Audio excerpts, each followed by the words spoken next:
Hello, my name is Juanita Hincapié, and in this video, we're going to review the role of wings in BP debating.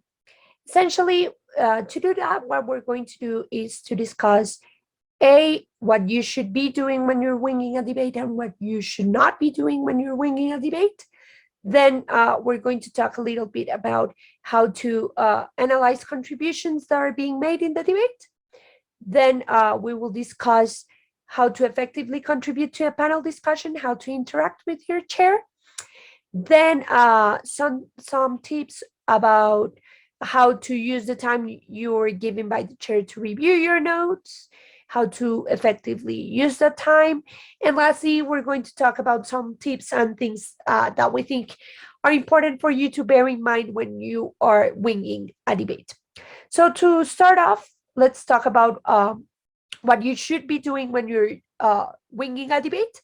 And for that to be understood, it is important for us to acknowledge that what we are doing when we are judging is we're making sense of the debate, which means we're evaluating what has happened in the debate.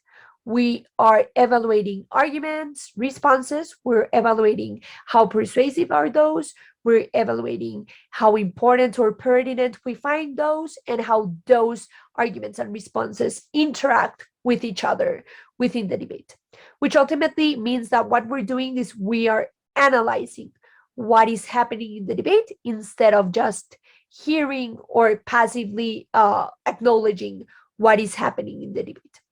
This leads us to the things that you should be doing in the debate and the things that you should not be doing when you're winging a debate. So let's start with what you should be doing instead of what you should not be doing during the debate, which ultimately is you should have an active role when the debate is happening. This is, you should be actively evaluating as you go. You are constantly asking yourself, who is winning? Who is persuading me more? How the arguments and responses are interacting with each other during the debate, which means you are judging the debate from the start of the speech of the Prime Minister till the end of the speech of the opposition whip. It is not the fact that you make a decision during the 3 minutes you're given by your chair to review your notes. It is likely that if you are having an active role and you're constantly evaluating what is happening in the debate, what you have is a preliminary call when the debate ends and what you're using your 3 minutes, but we will talk about this later in more depth. But basically what you're doing in those 3 minutes is revising that you have taken everything into account in those evaluations you have preliminarily made already, which ultimately means you have an active role instead of a passive role in which you only hear what is happening in the debate and in 3 minutes you make a decision. The second thing that the second conclusion you reach when you bear in mind that what wings do is make sense of the debate is that you understand what is expected from you during the panel discussion. This is what is expected from you is your take, your opinion, or your analysis on what has happened in the debate and how that analysis leads you to a team winning over another or having a ranking of the debate as a whole, which ultimately means that what is not expected from you is doing a summary of what has happened in the debate, a rehash of the arguments that have already been made by the debaters, or a minute by minute of the debate. Why is this so? A, because panel discussions have a limited amount of time. B, because it is likely that all of the people that you're sharing a panel with have notes that take into account those arguments. And lastly, because that discussion is meant for the panel to reach a consensus, in the best case scenario, analysis on what happened in the debate and how that analysis leads to a ranking of the debate. So the question then is how to make that analysis, how to have an evaluation of what happened in the debate, which leads us to the second part, of this video, which is how to analyze the contributions that are being made in a debate. It is important for you to understand that broadly what happens in debating is that you have arguments and responses, and what you have to do is to analyze how persuaded you are by those arguments and responses.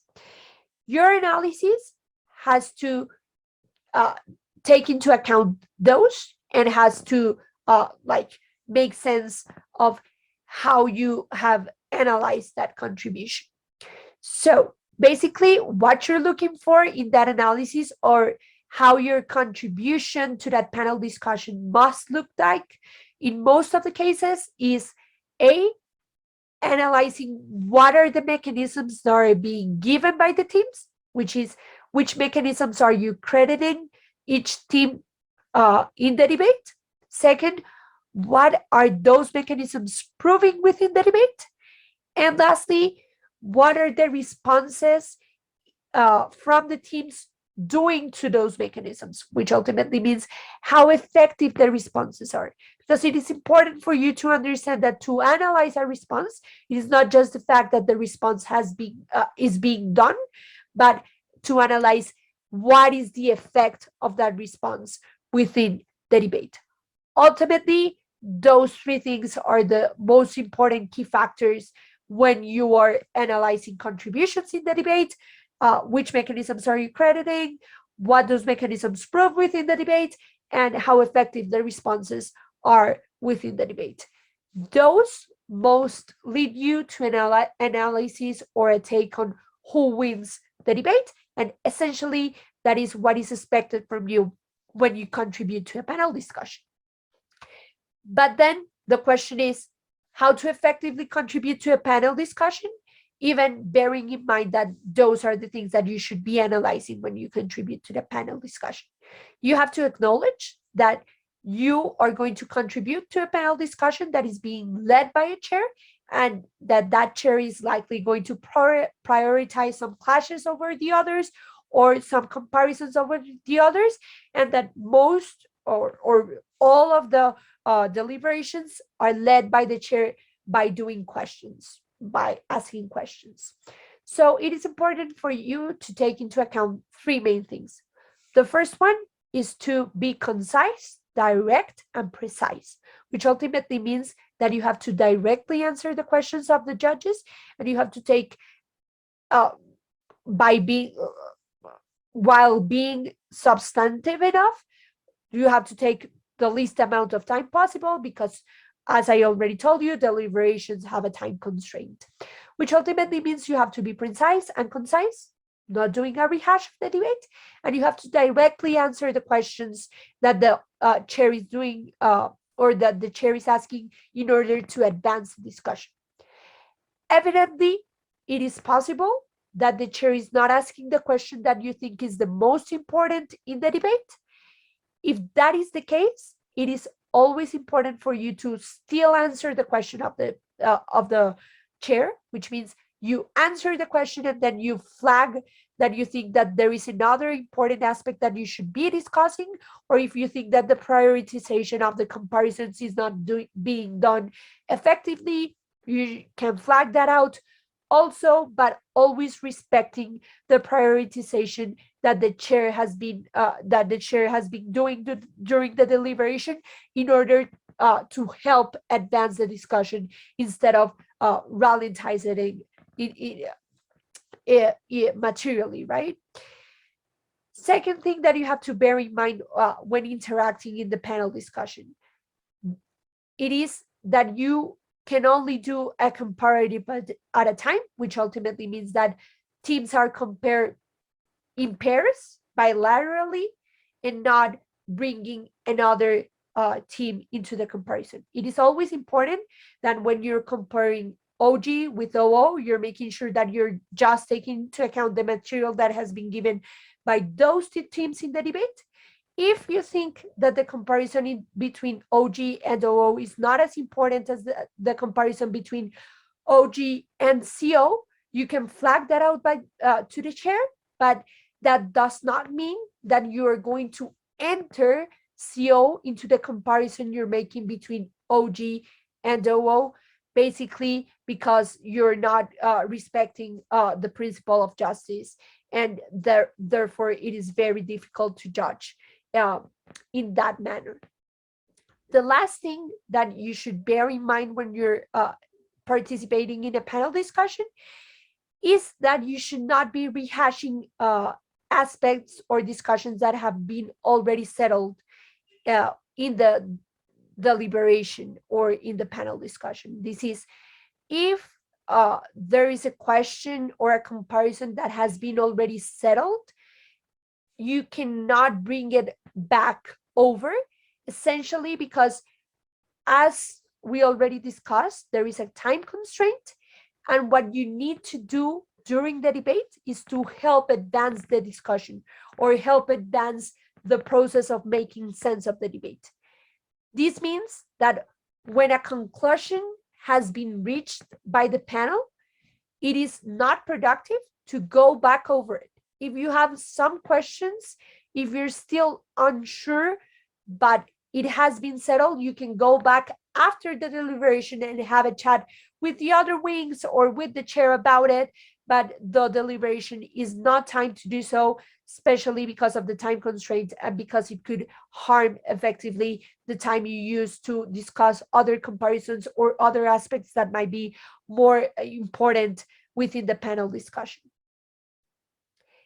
Having in mind those things in order to effectively contribute, it is also important to understand that the way in which you use the time that you're given by the chair to review your notes effectively or ultimately impacts the amount or the quality of the contributions you can do during the panel discussion. This is, if you use adequately the 3 minutes you're given or 2 minutes you're given by the chair to review your notes, it is likely that it's going to be easier for you to contribute to the panel discussion. So, what does this mean?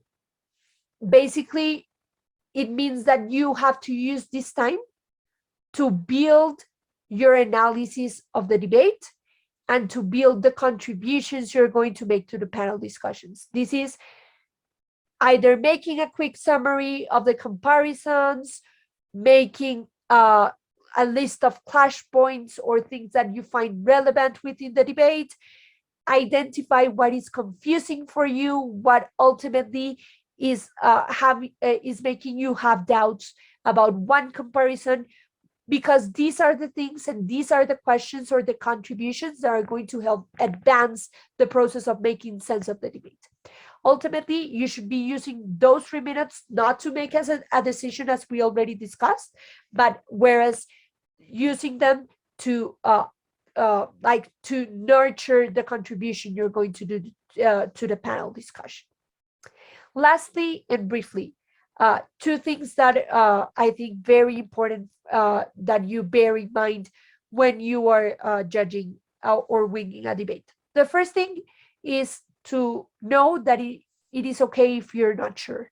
This means, A, you can flag when something is not clear for you, when you have doubts within a comparison, when you think a comparison is tight, and why is it that you think so? If you need a clarification in terms of what a team meant by something, it is fine if you have those. It is probable that if you have those questions, another person within the panel has the same questions, and probably if you make those questions, you're going to help advance the process of making sense of the debate. But secondly, it is okay if you do not agree with your chairs. It is okay if you do not agree with the other wings. This means do not flip your call if you do not agree with your chair. Ultimately, because of the coherence with your own analysis of the debate, but secondly, because it is probable that it is a valid point of view in the debate. So just don't flip because of you being afraid of the chair giving you a bad feedback. It is likely that if you just flip because of the chair is not going to give you a good feedback, because there is not going to be coherence between what you analyzed of the debate and what you're voting for in the deliberation. Ultimately, the chair is not going to give you a good feedback. It is very important then that you do not flip your call if you're not fully convinced of that. This does not mean that we are advising you to always do split calls. We're advising you to flip your call if you're fully persuaded, or if you're somewhat persuaded, but just do not flip your call just because you do not uh, agree to begin with the chair. And the second thing that we think it's important for you to bear in mind is that if you want to become better as a judge, it is important for you to ask for feedback from the chair. It is likely that the chair expected something from you, ask questions for something in particular in the debate and in the panel discussion, and then it is likely that the chair can contribute to your analysis and your contributions to the panel discussion be more effective or more concise. And probably these people have more experience than you or more time than you managing panel discussions, and therefore it is likely that these people can help you a lot as they have already interacted with you within the panel discussion. So we strongly encourage you to ask your chair for feedback. That is all that I think it's important in terms of the role of winging in BP debating, and I hope this was useful for you.